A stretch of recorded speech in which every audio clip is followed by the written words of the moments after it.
Alright, this is John Kohler with GrowingYourGreens.com. Today I have another exciting episode for you, and once again, we're coming at you from suburbia, but this is not just any suburbia. We're here in Honolulu, Hawaii. And so, just much like any place in the US, Honolulu is actually probably the most developed, and there's just standard houses like everywhere else. Everybody has their lawn and, you know, their place, and most people might not even maintain their yard too well, depending on what part of Hawaii you're in. But what we're going to show you guys today is a different way, a way to be more sustainable here on the islands. I mean, literally, Hawaii is a big rock, and it's an island in the middle of the ocean. And if any place needs to be sustainable, it needs to be Hawaii. But I think every other place can also be sustainable, and definitely you'll learn something from this video on how one family is being sustainable and teaching sustainability here at their home in Honolulu. So here's the home that I'm going to be sharing with you guys today, and unlike other homes that have lawns, this home actually has no lawn. I would recommend, actually, the first thing you do to be more sustainable is remove your lawn. It's an incredible waste of resources, takes lots of water, and most people use chemical fertilizers, which is not so good. What they're doing here instead is actually growing a lot of not only food crops, not only medicinal crops, but also crops that they could make paper and spin fiber. And that's what I'm here to share with you guys today, some of these cool plants. I mean, I'm sitting here and I'm standing in a patch of sweet potato vine, actually right next to the sidewalk in the little, you know, section between the sidewalk and the street. And if we walk into their place, you can see they got banana trees and a whole bunch of other things growing in their front yard. So anyways, let's hit inside their yard and show you guys what's going on. So before we go in, I want to kind of give you guys a summary of what has transpired already today. I came here, showed up out of nowhere with my camera in hand, and saw that they had a website, thegreenhousehawaii.com, where they promote sustainability and have classes and all kinds of cool stuff. And I said, hey, my name is John Kohler, and hey, can I make a video here to share with what you guys are doing with the world? Because I think it is so important to be as sustainable as possible. And one of the first things they said, oh, the garden looks so bad because we've been away or something like that, and we've been busy teaching classes and doing stuff. And, you know, I want to let you guys know that nature is not perfect. You guys don't have to be perfect. You know, I always want to encourage you guys to do the best you can. Recycle the most things you can. Grow as much food as you can. This is not an all or nothing in life, right? It's not about growing all your food or growing no food, right? You know, we all have, at this point in time anyways, the grocery stores, you know, to fill in our needs that we cannot grow, but I always encourage you guys to grow as much food as possible. That's why I make these videos for you guys, to show you guys real world examples of what people are doing so that you can glean and learn some things from the video here and use them at your home to increase the amount of food you're growing for you and your family, so you can also eat that food and be healthier because of it. In any case, with that, let's actually head into the garden. So now we're in the garden and we're looking at many different kinds of crops growing. They got things like the lavender that's growing here. It smells so good. I also like to eat the little lavender flowers, sprinkle them on a salad for a nice lavender flavor. And behind me they have actually some radishes growing, some Japanese radishes. You can also eat the leaves on the radish. They're a little bit, you know, spicy maybe, and just add a few baby leaves to a salad to give that salad that punch that you like. In addition, they got things like squashes growing here. They got some eggplants over there. They also have a sweet potato vine back over there. You're seeing a big kind of bushy looking thing, and that's actually asparagus after it goes in the asparagus stage. So that's cool to know that you could actually grow asparagus here in Hawaii. In addition, they have like nice large bushes of basils, and from variegated basils to the tulsi or the holy basil. The holy basil, I mean, I could only wish I had a nice basil bush. I mean, because this thing's a bush. It's like that big around.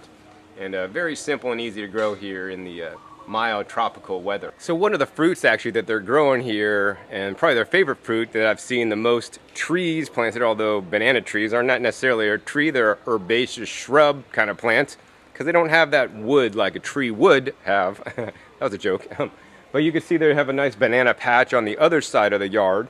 And they have bunches and bunches of bananas, many different varieties growing. And I always want to encourage you guys to do what's really easy. Bananas are really easy. You plant them, you have a good soil so that the bananas could be very healthy, and they're going to produce actually a ton of fruit for you to eat. Next, we're going to share a few more things growing in the garden with you guys. First, they got some hot peppers growing right here. It looks like they're doing quite well.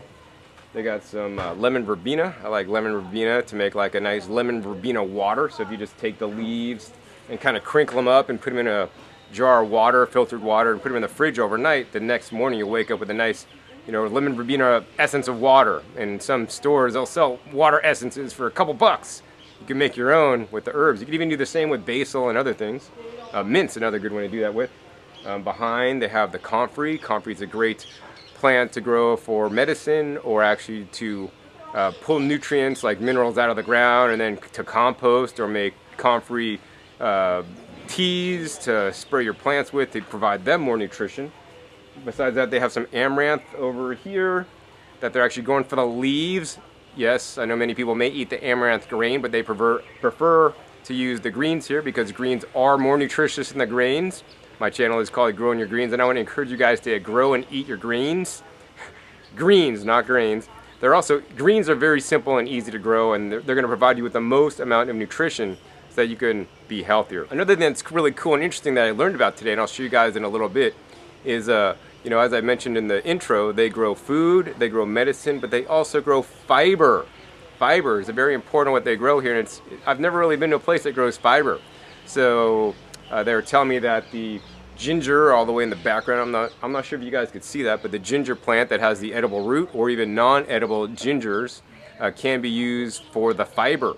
They process the fiber to make the cellulose that then they could actually make paper out of. So this is really cool. They also said that you could do the same with the banana stalk and many of the other plants that they're growing. So besides just having the food, they're growing many other things. Let's take a look at one of the other crops they're growing for the fiber. So another plant they're growing, not for food, not for medicine, but for the fiber, is this one right here. This is actually the Hawaiian cotton. So they have some Hawaiian cotton here that they actually grew. And the Hawaiian cotton actually has long fiber in it, so it's actually easier to spin, and it spins nicer than the standard cotton that grows more like a little, lanky shrub. This is kind of like more like a big tree actually. And they get a lot of cotton from this that they've actually spun their own garments with, so that's definitely really cool. Not only growing food, growing medicine, but growing your own fiber so you can make your own clothes. So besides teaching about gardening here, they're also teaching sustainability. They give kids classes on all kinds of different topics, including, using recycled things to make art projects, and actually even things like milk cartons can be used to, cut down and grow plants in. And they want to encourage everybody to reuse instead of recycle. Of course, recycle instead of sending things to the landfill.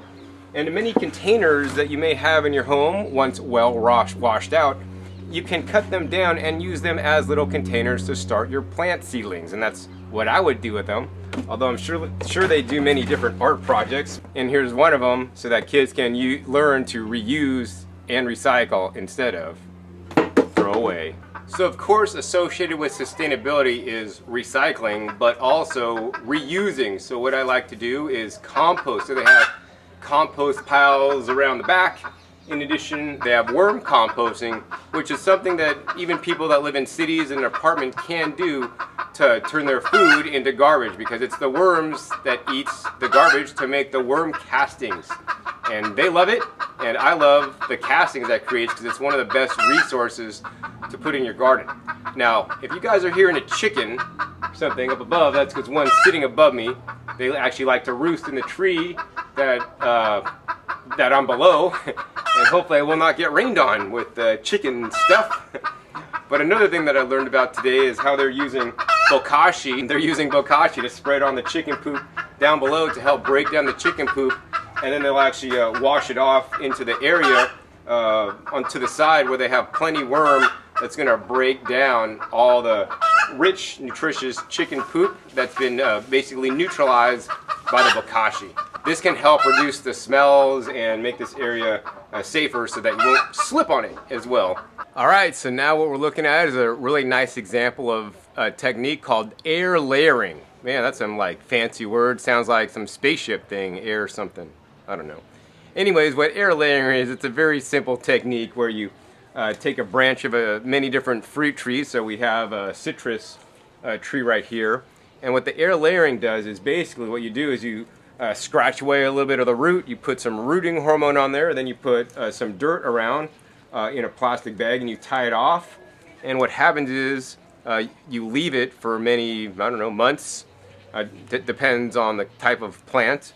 And then what happens is you end up cutting it off right here behind, and the part that you put all the dirt will start to actually grow roots.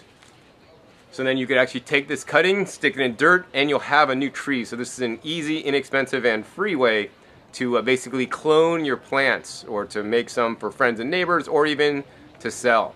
The one essential component of the air layering is the rooting hormone in many cases. And one of the cool things that I learned about today is a new plant you can actually make rooting hormone out of.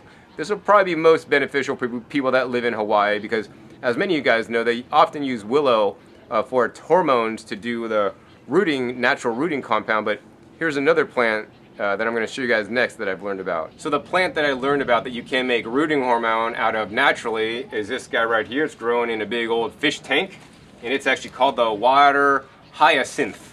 I think I said that right. And what you're going to do is you're going to go ahead, and you guys can see the bottom on here, there's all the root in here.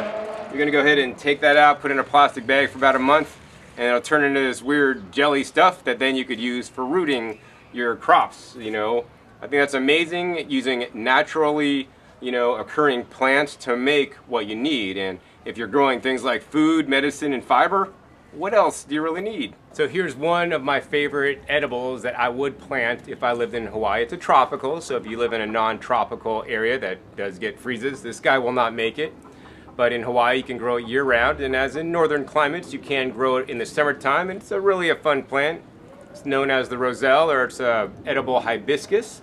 It makes these little flower buds that you can use, you know, to make a lemonade. Once you sweeten the water, it has a nice tart flavor. There's one of the little buds there. In addition, you can also eat the little greens on the plants. They're actually excellent to use in salads and whatnot. And the cool thing today is that this plant is currently actually flowering, and it's in its seeding stage. So I'll show you guys what the seeds look like. And I even have some seeds to bring home with me to plant for this upcoming summer season. So when the seeds are ready, what happens is this little flower bud kind of dries up, and it actually kind of opens. And then if we open it up and put my hand down there,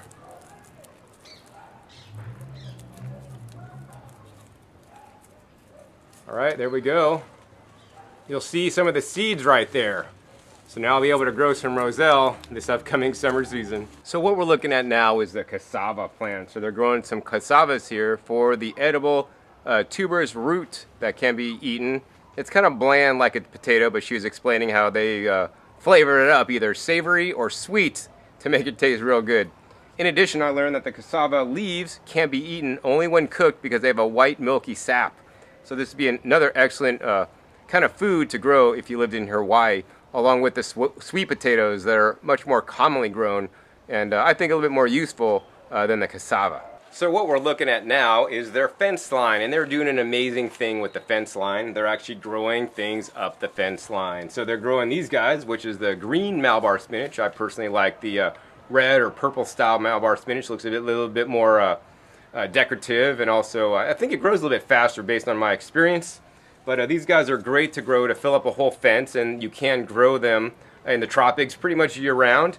But if you live in a northern climate where it does get cold, you can grow them in the summertime. And let me tell you, in the summertime, these guys are going to grow a lot, make lots of edible, delicious leaves for you to eat, as well as the nice pink coloring or antioxidant-rich seed pods that I'll just basically squeeze out the purple coloring and then spit out the seed to grow into new plants. So what's behind me now? One of my favorite plants, and probably one of yours too, after I tell you what it is.